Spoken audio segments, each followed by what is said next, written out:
I'm Karina. I'm Fatima. And we are interns at the Wellness Center.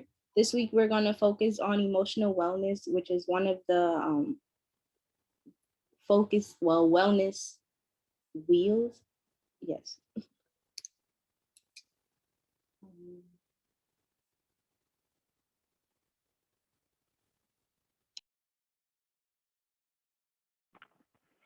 Emotional wellness is an understanding, awareness, and acceptance of your emotions and your ability to manage effectively through challenges and change.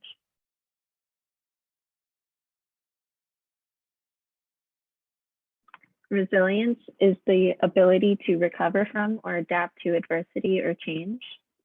Why is it important? Resilient people are capable of withstanding and managing and recovering from hardships better. If you have an existing mental health condition, being resilient can improve your coping ability. All right, so what's in your resilience toolbox? What we mean by that is that I think everybody should have kind of like a toolbox full of coping mechanisms to deal with some hardships that we can go through in our lives. And there are good tools or bad tools, like there are good coping mechanisms and bad coping mechanisms, and we should be aware of them. So during this presentation, I think it'd be a good idea to take out a piece of paper or just jot things down on your phone and take notes about what coping mechanisms you see or what tips that we give that you want to implement into your life, which ones would be useful for you. And try to think about what you have already in your toolbox and how you might want to change that, or you think you're already doing a good job with some of them. And here are some ideas to keep in mind. So it's really good to always try to anticipate problems and be resourceful. So get help when you need it and try to build support systems. So reach out to people, ask for help, and tenacity, persistence, like the ability to bounce back is all tied to resilience. And it's good to have goals. And I personally like to write my goals down and try to come up with a plan for how to achieve them.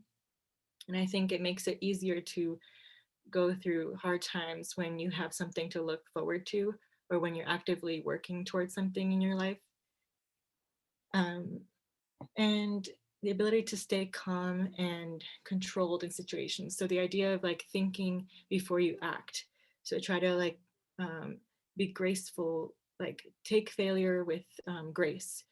So sometimes when we go through hardship or we fail or have something bad going on in our lives, try to think about it first and reflect before making any impulsive decisions or reactions. And it's good to have self-care and eat well, sleep well, and exercise. Of course, these are all a lot harder than it sounds, but it's good to always keep working on them in order to get through things in an easier way.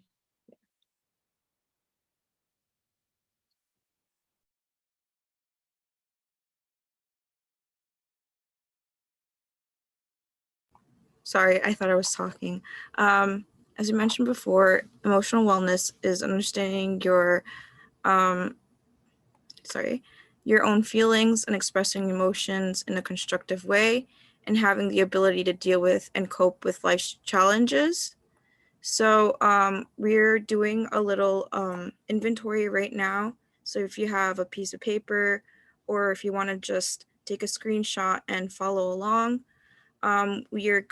your total should be a total of 28, and it would go from never being 1 to 4 being usually. So for the first one is, I find it easy to express my emotions in positive, constructive ways. 2, I recognize when I am stressed and take steps to manage my stress. Examples are exercising, quiet time, meditation.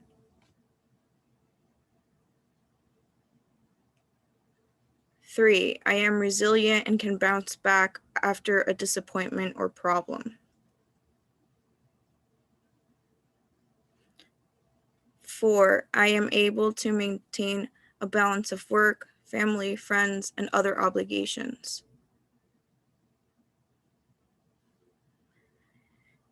5, I am flexible and adapt or adjust to change in a positive way. And 6, I am able to make decisions with minimal stress or worry.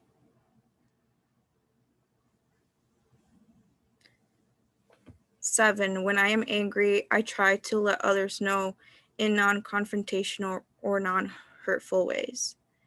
So if you've done this, if you take the time right now to do this inventory and you realize that there are some areas that you feel that you need to work on your emotional wellness, please take the time to find that time to help yourself in any way that you can to help balance emotional wellness, whether it is talking to someone or expressing your emotions or just finding a way to de-stress in any form that you can.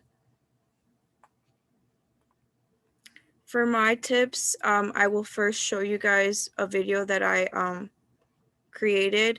These are the things that I do that help my emotional well-being. Afterwards, I will share other options that you can do for your emotional well-being.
So for those of you who just joined, I wanted to share a few of my emotional tips through a video that I just presented. I wanted to also share other alternatives. If you cannot go outside, you can open your window to feel the breeze and look outdoors.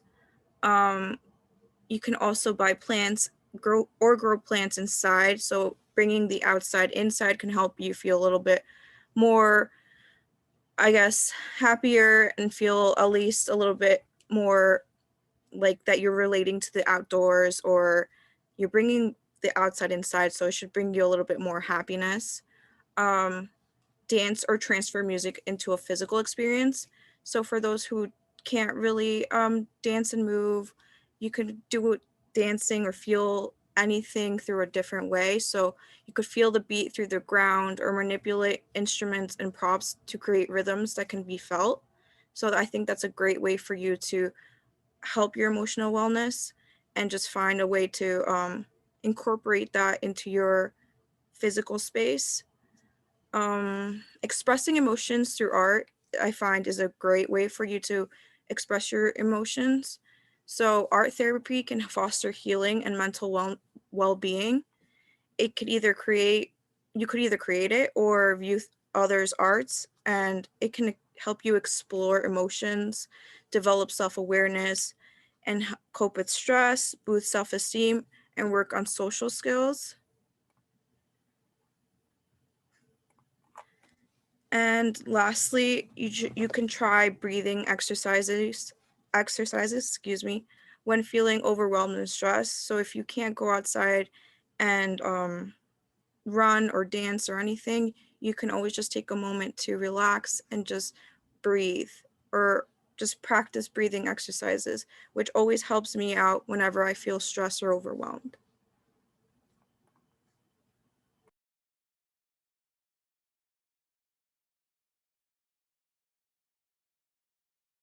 You could play the video first.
That was just a video of some things that I like to do whenever I'm feeling low. I like to go outside. But something I would recommend doing is being aware of your emotions and your feelings. Um, Identify them, accept them, express them, and let them flow. Um, I suggest that you guys should like understand whatever you're feeling before you try to like distract yourself from feeling it, so you can so you know how to manage them next time around. Um, I would say I like to say express and let it flow as a way of like letting it go and like not staying so stagnant in that feeling and letting that emotion like take over your whole day. Um, I always say go outside because sometimes, or just move to the next room if you can, because it always can, like a new space can give you a different type of feeling. Um, I like to dance, and if you aren't able to move as much as you would like to, I would say try stretching or just moving your hands around, like rolling them like this, or tapping your feet also like help you release and go through certain emotions. Um, I recommend having or reading some positive and reassuring messages. Sometimes we need a outside like opinion or voice on a situation or insight or advice. Um, I like to relax, whether that's usually just me sitting down and like it's usually me sitting down, experience myself and allowing myself to just like be, whether I'm happy or really sad. I like to just sit in silence. It helps me calm down. Sometimes I'll drink tea to help me calm down in the moment. Um, I would say be youthful. And when I mean that, I say like have a childish mentality because usually like if children they get over their feelings faster because they don't like they just go through it and it flows. So I would say just have a childish mentality so you're able to experience life like it's the first time you living, and then just keep moving. Um, if you don't like doing the other things I would just say sing and like scream or make some noises, because it also helps you like express your emotions and shift your mood at times. Yeah, those are my tips.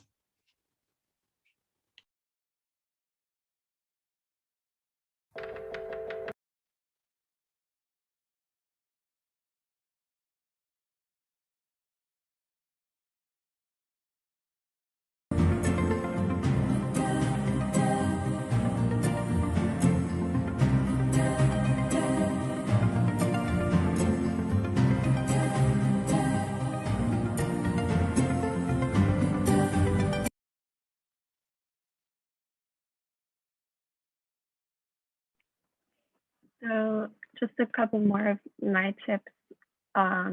You can go outside, go sit in a park or just take a walk. You can, if you have a pet, you can go and just sit with them and just be, just do your breathing exercises. Eat something, make something you haven't tried before, or make your favorite food. Take a drink of water, tea, and listen to music, dance around, just look at nature.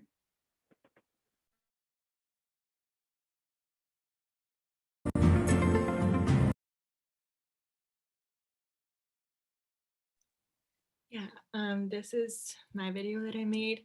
But before we play it, I just wanted to introduce like a brief exercise. It's like a mindfulness exercise. So whenever you're feeling anxious or you just want to be more present, for whatever reason, I really like doing like a senses identification exercise. So basically, Tamia, do you want to start off with the first one? Sure. Gosh. The first thing to do is like let's relax and calm down. And the first thing I'm gonna ask is to notice 5 things in your surroundings. So like just look around and see if you notice something that you usually wouldn't. So yeah.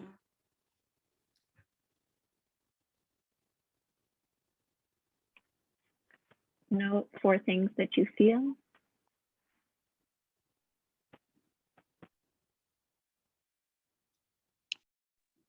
Three things that you're smelling.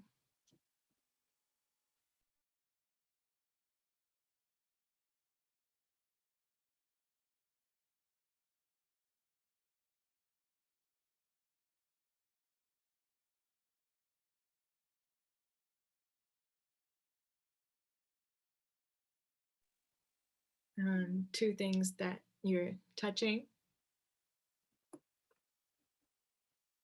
Or sorry, we already said feeling, right? Tasting.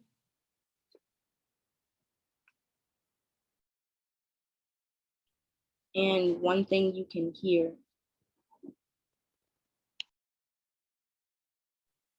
So I think that exercise definitely helps to ground me when I'm feeling anxious and I'm feeling like I'm breathing too fast or anything. I just want to be in the present moment. It's really nice to just look around the room and realize that even if you don't think you're tasting anything, for example, you are. Like try to taste like what your mouth tastes like or whatever it is. Sometimes you can actually sense things you didn't think you could. So it's nice to observe that. Okay, Fatima, you can play the video.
Yeah, I just want to add that I know I showed a lot of art related things with paint, but you can do anything with art. Like you can use things that you already have at home, like old magazines or newspapers, and you can rip them up and make a collage, or you can even paint with beet juice, blueberry juice, coffee grounds. Like you can get really creative and see what's in your house that you already have to make something. It feels good to create something and get out of screens.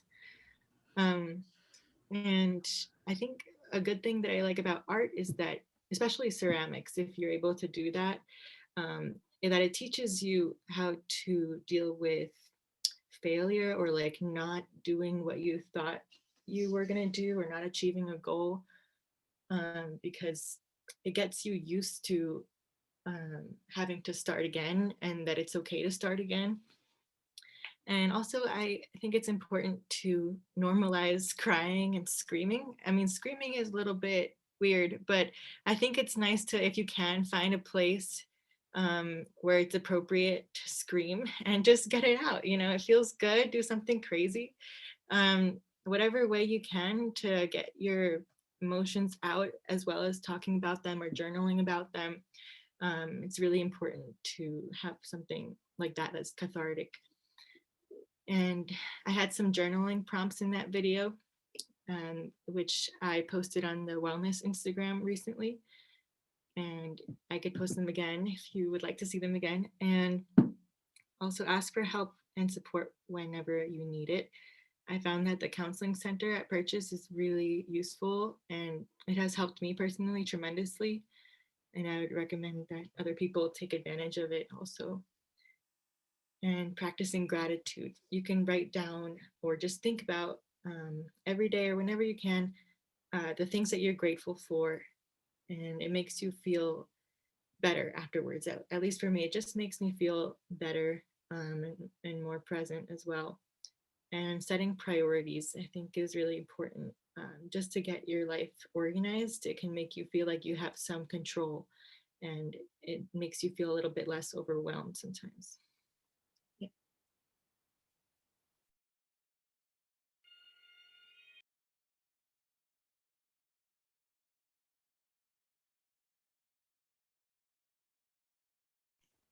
Here are some mindful things that we can do to like help us and take care of us. This is in alphabetical order, so I'll start. Do something artsy. Don't forget to breathe. Connect with others. Dance. Explore nature and find humor. Grab a book, ask for a hug, imagine a relaxing time, just be, kitchen fun, listening to music. Ask for a massage, nourish with nutrients, go outdoors, play, have some quiet time, remember good times, and remember good times. And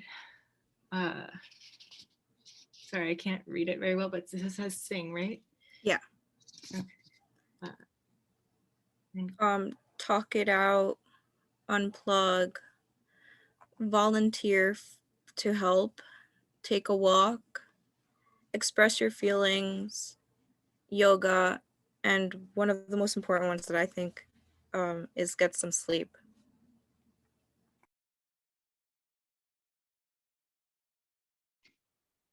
Earlier in the presentation, we talked about the resilience box, or toolbox, excuse me.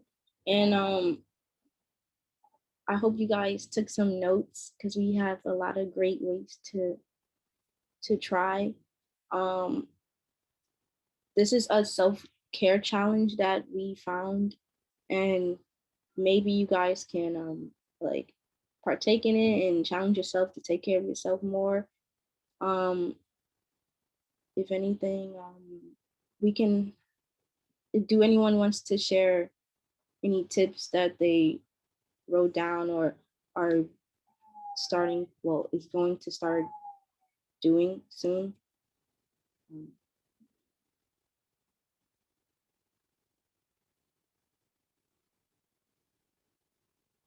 Um, well, for me, after doing this presentation, I learned to like ask for hugs more often. Like I think that's, I mean, like especially during the pandemic, we're not physically close to one another anymore, and sometimes we do need that physical touch to like comfort us. So like I know lately I've been asking people for hugs, and like I usually ask for permission to make sure they're okay with giving me a hug, and it's a good experience. So I would say that's one thing that I plan on continuing to do more often.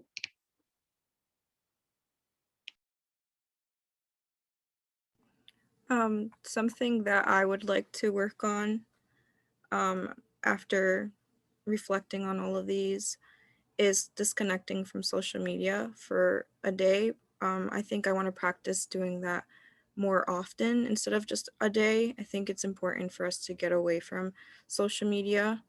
Also, if you guys feel like you want to share anything, please feel free to share it in the chat.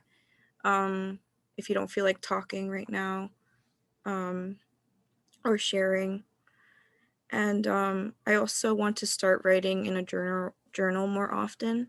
I feel like I do have difficulty sometimes expressing my feelings. So I feel if I find a moment to write, I could just let it all out in paper instead of just trying to express it to someone if it's difficult for me. And I find that that's a great way for you to release a lot of the things that are going on in your life. I just wanted to add that um, whenever, like, there was this one time I was talking to someone about some problems I was having in my life, and they asked me a question that made me feel so much happier. The question was, what are you looking forward to? And it's so simple, but it really changes your mindset. Instead of like complaining and complaining or being stressed out and overwhelmed, like focusing on the good things, just finding the good things in your life that are already there is really nice. So ask yourself that question also, and ask other people that question.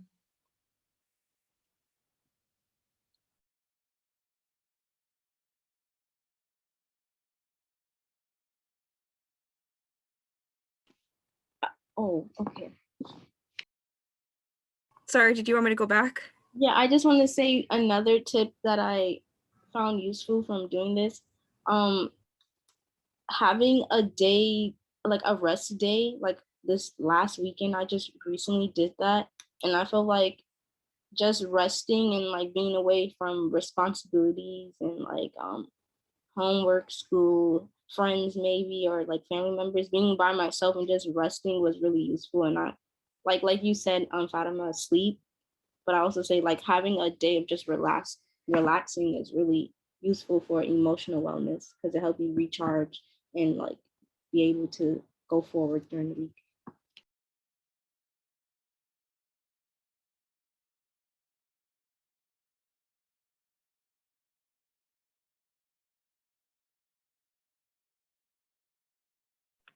So this is a GIF of different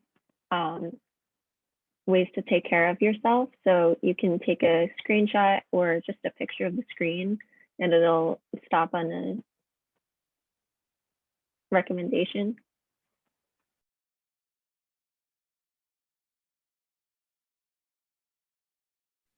Mine was finishing that personal project. I have a lot of projects, so I'll see which one I should focus on now. I just took mine too, and mine was trying morning meditation. And I think I like that because I just wake up and the first thing I do sometimes is grab my phone. So I think instead of grabbing my phone, I can just go and meditate for a bit.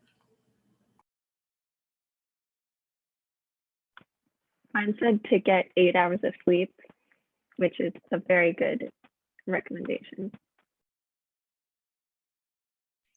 I got the morning meditation as well. And I feel like you said, Fatima, we always are quick to just start our day, but not take time to like fully wake up.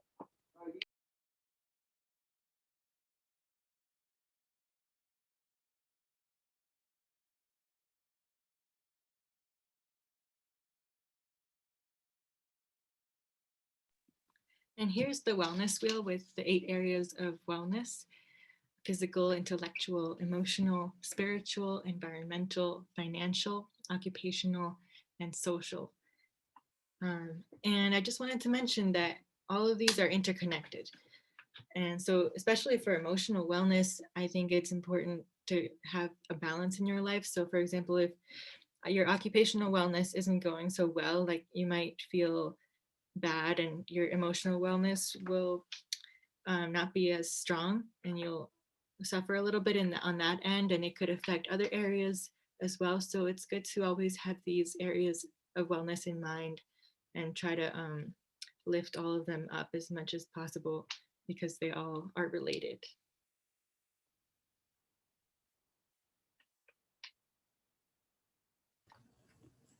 So I just wanted to say thank you guys for coming today.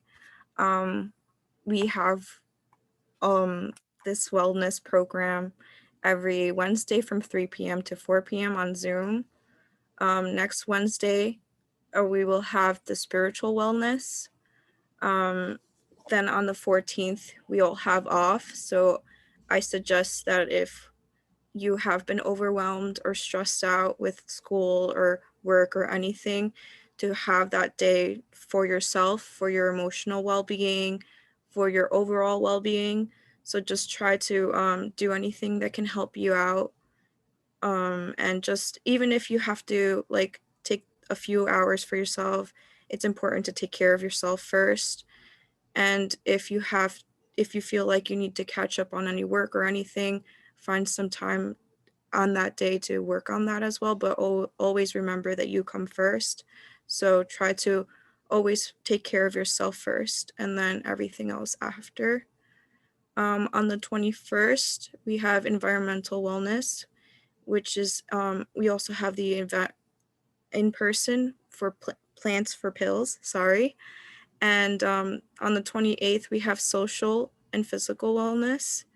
And then on May 5th, we have financial wellness. We are planning to eventually have more in-person events, but we are in the process of working on them. So I just wanted to say thank you guys for coming, and we will have a moment now to discuss anything that anyone wants to talk about or what they found